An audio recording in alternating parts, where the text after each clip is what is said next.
it's that we invite people who would like to experience that magic to come and join us and pray with us and be part of it. So we create that space, the space for everyone to be able to come and experience. Welcome to this new episode, and today I am in the company of Ania Anais Gaia. How are you, Anya? I'm very good, thank you. Very nice. Anya is a teacher, a dancer, and a healer. Right now, we are living in paradise, you and me. We're experiencing most important value in our life, in life for everyone, which is freedom. Mm-hmm. Freedom and peace.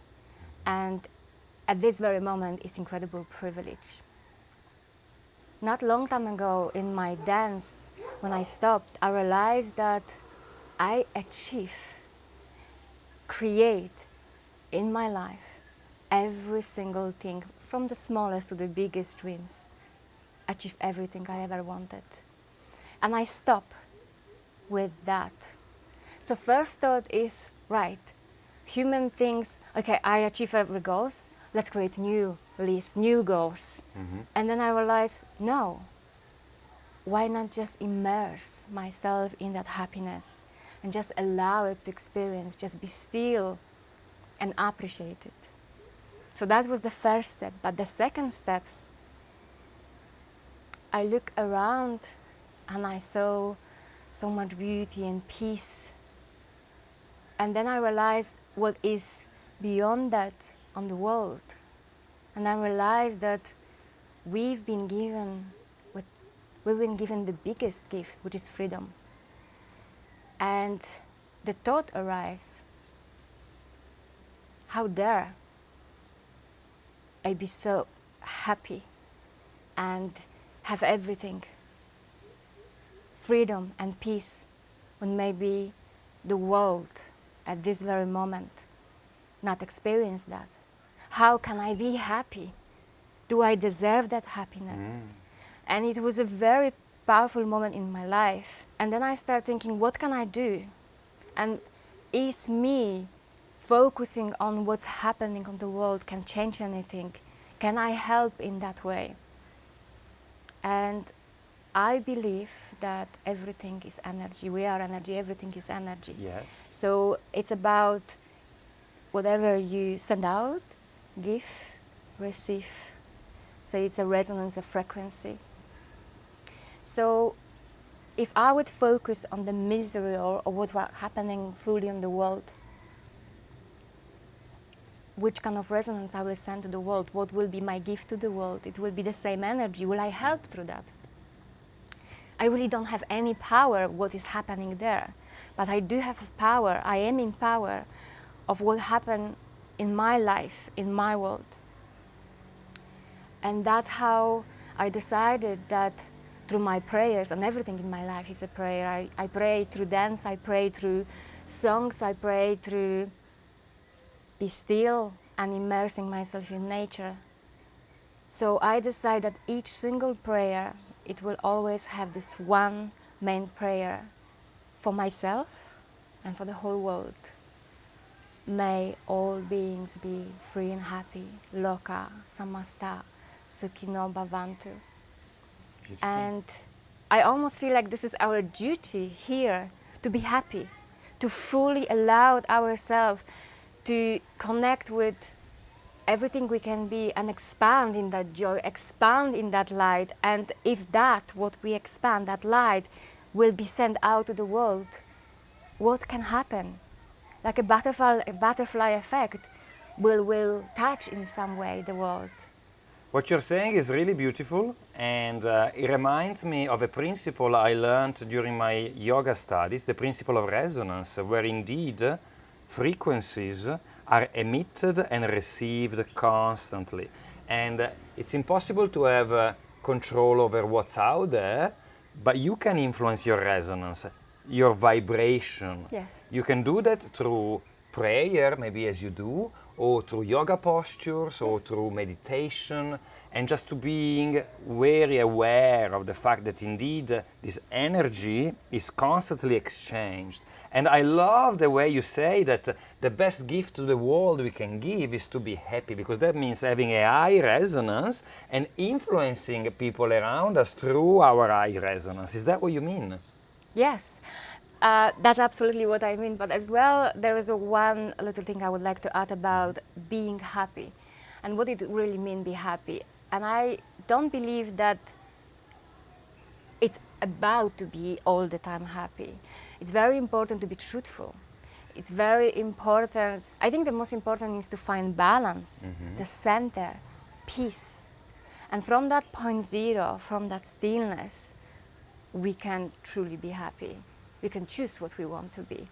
It's not about to chase the happiness. It's not about to be something. It's actually very important that we are very truthful to our feelings and emotions. And then on the way there is a sadness or anger or whatever, anger really but whatever the emotion is, we actually really need to be truthful to that emotion. And once you experience the anger, there is a sadness, and you can reach the sadness. When you experience the sadness, there may be numbness or nothing. But when you experience nothing, you may reach that stillness and that center. And from that point, you can be happy. It's a beautiful concept. It sounds very good. And I think the way you explained it, it's easy enough for people to get what you're saying. And there is lots of truth in there, indeed. So just earlier, you were playing a beautiful instrument, like a drum. And I know that, of course, you love the movement of the body and the dance, right? Is there a way for you to tune in with your inner truth? And how do you teach people or inspire people to come into that same resonance? I like the word inspire, because I don't think teaching is a good word, but I prefer inspire or help people to remember. Because all that knowledge, all that beauty and divinity is within us. And that's the most important truth to remember. It's not about come to anyone and say, I'll be your teacher, I'll be your guru. No.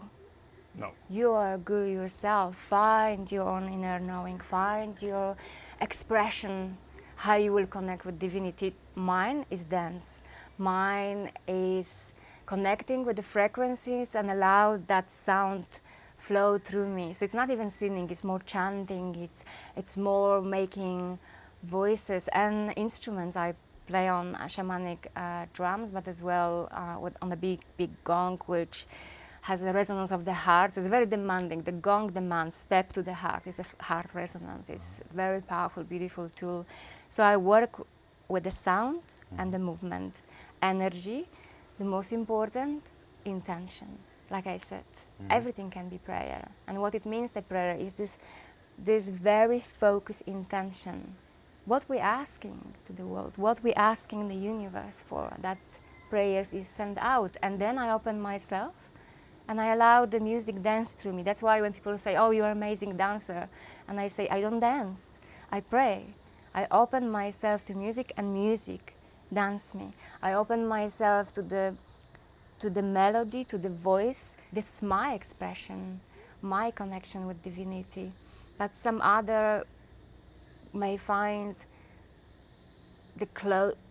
them being closest to God, to the divinity, when they just sit in nature in stillness. Through meditation or something like that. For sure, indeed. And when did you sort of develop this view of the world and yourself in it? I mean, what's your journey? You were early in terms of getting a sense, a feeling for that, or is something that you discovered later in life? Well, I'm 42 now, so my journey, it's a long journey, and I believe everything in life is a spiral. So there were many moments when the spiral completed itself and started a new journey. So it wasn't linear experience. It was very much a journey that through the dance I connected with something very deep within me, and by dancing the energy could move as well, and by reaching this state of I think yogis call it savasana, that moment of perfect surrendering, the bliss, the stillness, the knowing start coming. And that's what I would like to say, that knowledge, that whatever we need to know is within us. And by connecting with our expression, connection of what we are, that we can tap to any information. And you said we were talking about the dance, the meditation, and I always say there is not one way. There is as many people, that many ways to salvation, and it's very important to understand. My journey, it's such a long journey that I think it's the most important where I am now, here, and what I decide to do and how I decide to live my life now and here. And I decide to leave the society and the luxury, but I feel the richest person on the world. I have one flip-flops, I walk barefoot, but I feel the most connected to what's important, and so rich and so abundant. But because of this nature outside. Sure, and nature is the ultimate luxury, ultimately, you know, like if you're stuck in a concrete and steel building in a big city 10 hours a day, you don't even have a glimpse of the sun. I mean, I used to do that, and you know, there is lots of intention that also goes in lives like that. But certainly when I made a switch to a more natural lifestyle, I mean, I benefited. My soul grew. I can Yes. feel it, you know. And that's something that maybe people at home don't really consider very well. They live very much in a materialistic world, which means that they have to give up a little bit of the growth of the soul. You know, it's difficult to have 10 hours spent in a corporation and then, you know, have time for growing spiritually at the same time. I mean, some people can do it, but it's very challenging, right? Whilst in a place like Phangan, everything is a little bit more organically made around feeling the spirit and developing your inner self. There's more time for it, the nature is beautiful, the kind of people we meet as well, you know. Absolutely, it's a beautiful thing. However, what about those people who actually right now are at home? And was the beginning of conversation, how I can in some way affect the world. And I would say to every single person, please find the moment to go to nature, to go to the forest, because that's where you will find that stillness and peace. And that's the most important advice I would say. I would give it to anyone right now. Connect with nature. The answer is in nature. And so what are your plans now in terms of spreading the word and inspiring people? I know that you want to go online. You said that was not like your original plan or intention to provide your inspiration online, but now, of course, the world has changed and we have to flow with it a little bit, right? Well, to be honest, I still am so beautifully immersed in what I'm doing in my life, creating magic, but as well experiencing magic, that I could live to the rest of my life just like that. And I didn't really value virtual world because my life in physical realm is so rich. But my husband invited me to this really wonderful workshop online. And when I create ritual, we sit around the fire, we are there. And that experience was create a virtual ritual and people, each of them sitting in their house. And I had so much resistance to be part of it. Why would I be online sitting next to the computer when I can be in the forest or dance around the fire? But what I saw, it was seeing the world I didn't connect before, but at this very moment, for so many people, is the only way to connect. Yeah, yes. And that's where I saw the incredible value in virtual world and what we, people who have been given incredible freedom, how we can connect with people everywhere on the world and help them to connect with magic, touch them with magic. And we are really so blessed Koh Phangan is not just nature, it's the crystal. It's such a powerful place. So organically, things start happening, and with wonderful people, we create we call it cosmic vibrations. We meet and we sing prayers, but what really intention is before we start singing and praying, it's that we invite people who would like to experience that magic to come and join us and pray with us and be part of it. So we create that space, the space for everyone to be able to come and experience if they cannot experience in the physical realm wherever they are. And the same with the magic I create, which is the dance, but dance as a medicine. The dance I created is really help to connect with each aspect of us and help to release, but help as well to connect with this deepest divinity within us, the knowledge. So all the magic I create now, I would like to in some way capture it and invite people to come where I am, even virtually. But that's, now I understood that virtually, that it doesn't mean that the person is there, I'm here, that we are separated. We can be in the same place. If I will invite this person, and this person has a decision, decide to connect with me, and we pray together, that's powerful. Wonderful. That's really powerful, and that's how we will save the world. That I decided that this will be the way to, in some way, touch the world. But just imagine this, just for 1 second it's possible. Let's not think, is it possible, but let's imagine it's possible. That every single person right now who know that there is something beyond, know that there is something much bigger than what they see. Well, we see the beauty, but what maybe they see through the window, that there must be something more, there must be something better.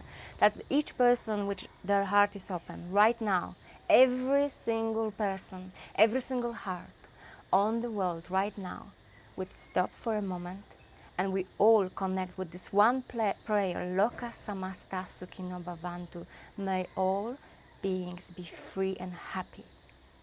Every single being, right now. Can you feel it? What can happen?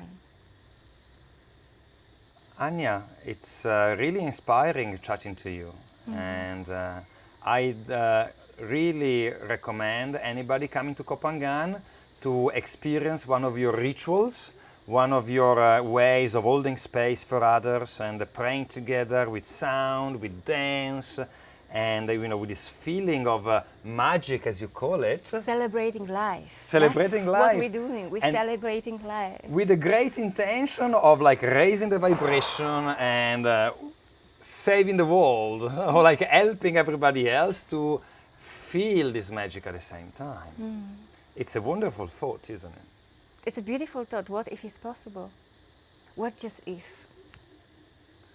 I really like that. Well, thank you very much for this little chat. It has been really interesting getting to know you, and you're going to be online as well, but certainly in Koh Phangan. But I would like to invite every single being, wherever you are on the world, come join us in that prayer. It's possible if we all come together. We are powerful. We are powerful beings, and that particle of God is here. And when we expand and we touch each other, we can really truly create magic beyond.